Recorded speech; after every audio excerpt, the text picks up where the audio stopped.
Type, page 137.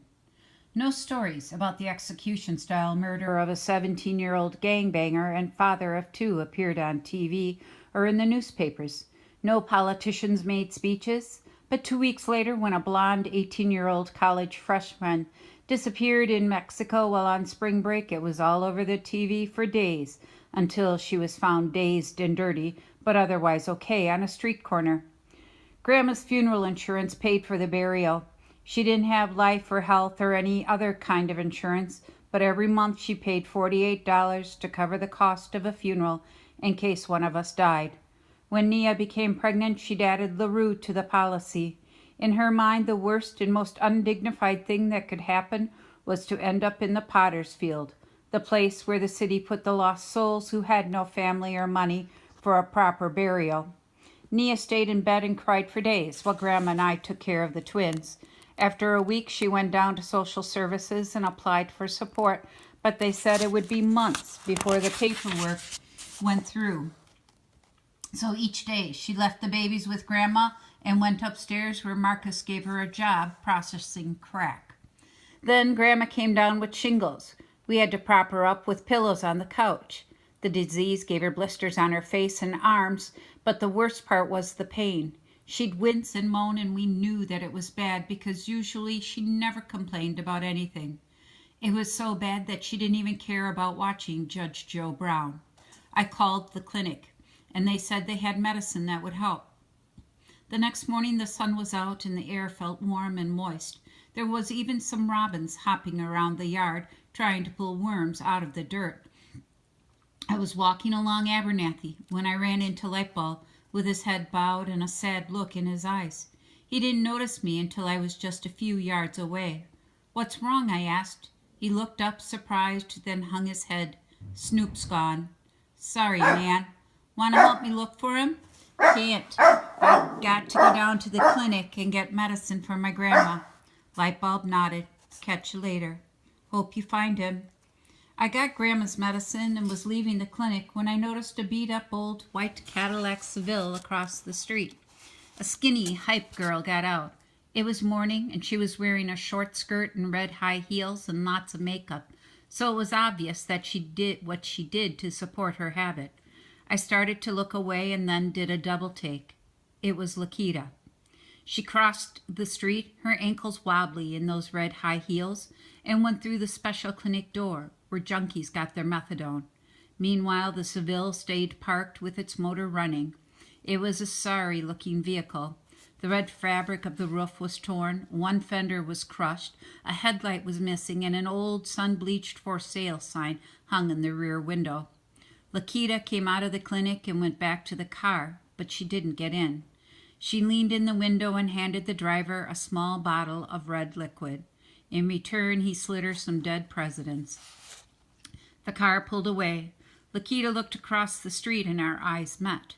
Her eyebrows dropped as she recognized me and probably realized I'd seen what she'd just done. Then her face changed. She raised one eyebrow and licked her red lips. I turned away and headed home. Back at the apartment, I gave Grandma the medicine and then headed out to the yard. Terrell was in his usual spot on the bench. "Sup?" he asked. "Just saw Lakita down at the clinic selling her methadone." "She's a hype now?" Terrell bristled. "She had a hard time. Her little boy fell out that window and Jamar dumped her." "So that makes it okay?" "No, it don't make it okay, Sir Terrell. I'm just saying, that's all." "Know what else she's doing?" Terrell narrowed his eyes. "What is this?" "I'm just asking if you know what your cousin's doing for drug money," I said. Terrell's jaw hardened. "Yeah, so what's your point?" I stared at him. "Don't you get it? What you're doing on this bench?" "You know what I'm doing. You think Lakita'd be a junkie hooker if it wasn't for gangbangers like you out here selling dope?" "What she does is her business," Terrell muttered with a shrug. But I was still in his face. "No, man, it's your business. You're the one making money while she's out selling herself. And for what? So you can get a little bling, go to a club on Saturday night, and find some new skank to get pregnant?" Terrell and I glared at each other. We were lifelong friends, the only real friend each other had. but lately I'd begun to wonder. This is cold-blooded, Terrell. You're making money off your own people, off your own family, for God's sake. Maybe I ain't as high and mighty as you, okay? Terrell shot back. Lakita's grown up enough to make her own decisions. Meanwhile, I'm trying to work my way up because it's either this or mopping floors at King Chicken with my peeps coming in and laughing at me. And I don't know what you think you're doing that's any better. What I'm not doing is selling the same drugs my cousin's addicted to. And what are you doing instead, schoolboy? Terrell sneered. Gonna stay in Munson until you graduate? And then what? Get yourself a job working in some factory or driving a truck with guys like Marcus making more in a day than you make in a month? Wait a minute, schoolboy. How come you ain't in school today? Had to go to the clinic and get my grandma some medicine. So, the day ain't over. You can still go. He was right. And the truth was, I wasn't at school because I didn't feel like going. It was the first nice day of spring and I wanted to be outside. Besides, school wasn't heading anywhere. Most of the time I only went to see Tanisha. More and more I couldn't connect with things they were teaching us, with life as I knew it. What difference did it make that Earth was on tectonic plates that sometimes moved and caused earthquakes and tsunamis? There were no earthquakes around here. Who cared what dead crackers like Mark Twain and Shakespeare wrote? How did any of this matter when all I saw around me was unemployment, drugs, and death? Terrell raised his hand in an offer of truce, and I felt the anger start to drain away. Maybe he was right. Who was I to criticize him? All of us were stuck here, just trying to survive. He took out a pinner, lit it, and offered me some. Despite everything I just said, I took a hit. Sometimes it was the only way to cope. Face it, Deshawn, Terrell wheezed as he exhaled sweet smoke. This is all there is. Page 143, money. It's been a long time since we went out, Tanisha whispered in my ear. We were lying on a mattress on the floor of an abandoned building near Munson High. Kids used the place to skip school, get high, and hook up. The mattress was filthy and stank, but Tanisha kept clean sheets hidden in a garbage bag in a hole in the wall. We go out and get seen, I get killed, I whispered back, stroking her cheek. Only around here, she said. We could meet downtown or on the south side where nobody knows us. I couldn't blame her. For months, the only places she and I had been together were school, in this drafty old building with boarded-up windows and broken glass and garbage all over the floor. But being seen wasn't the only problem with going out. Grandma's sick and Nia's welfare checks ain't started yet, I said. We're already behind on the rent and cable. I got money, Tanisha said. All those nights I can't see you, I babysit. I felt my heart twist. Most girls wouldn't put up with a guy who couldn't show them a good time on Saturday night. Tanisha was different, and what we shared was special. Special enough for me to risk my life to see her. What's for dinner? Grandma asked from the couch. Even with the medicine, she could hardly move without pain, so it was up to Nia and me to cook. Let me check, I said, even though I knew there was hardly anything. The money Marcus had given us was gone. The night before, we'd had rice and ketchup, and at least once a day Nia had to give the twins sugar water instead of formula. I went into the kitchen. Nia was standing beside the counter, her head tilted back and eyes closed, gulping something from a can in her hand. She finished with a sigh of satisfaction, then opened her eyes, saw me, and quickly hid the can behind her back. Her face flushed, and she turned her head, unable to face me. What could she be hiding? Had she become a wino without me noticing? Realizing there was no sense in pretending, she brought her hand out from behind her back and placed the can on the counter. It was baby formula. Don't tell Grandma, she whispered, her eyes brimming with tears of shame. I was so hungry. Now I saw what I'd missed before.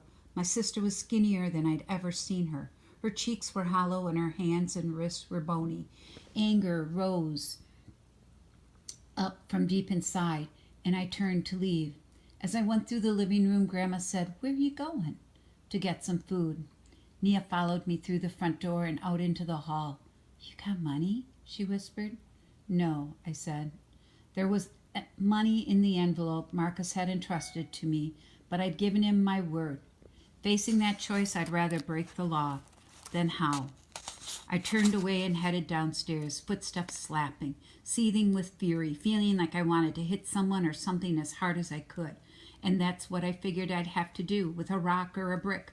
Go down Abernathy a few blocks and wait by the intersection for the right car, one driven by some older white woman with a pocketbook on the seat beside her. Pretend I was crossing with the light and strike fast. Smash the window, grab the bag, and run. Just thinking about it made my heart thump hard and my head feel hot. It was a step down to a place I tried all my life not to go. But Grandma was sick, the babies needed food, and we were all hungry. Was it fate that I ran into Terrell coming up the stairs? He was wearing a light blue and white University of North Carolina cap, backward with a do-rag under it, a matching oversized blue and white UNC jersey, basketball shoes, and long denim shorts.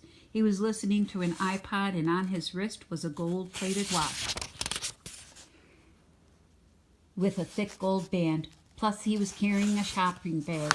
I'd never seen him so tricked out. What did you get? I asked. Terrell took a Nike box out of the bag and opened it. Inside were bright white basketball shoes. Nice, huh? The blue and white basketball shoes on his feet were hardly scuffed. Meanwhile, I had one pair of sneakers, and I had to keep them fresh with white shoe polish. Sup? He asked. Got 20 I can borrow? Terrell smirked. End of the month? The anger which had momentarily vanished came back fast and hard. I felt the urge to say something ugly, but caught myself. Forget it. I started down the stairs again. Whoa, Terrell called behind me. How about King Chicken? On me. I looked back up at him in his new clothes. Thanks, but there's Nia and Grandma too. Got it covered. Come on up while I drop this off. I didn't move. I didn't want his charity. Come on, Deshawn. How many times have you saved my sorry butt? Next thing I knew, I was climbing the stairs with him. Marcus is thinking about making me the new runner, he said. After what happened to LaRue? I asked in disbelief. Are you whack? It's good money, Terrell said. Big step up. You'll get yourself killed. That's the chance you take, Terrell said, as if it meant nothing.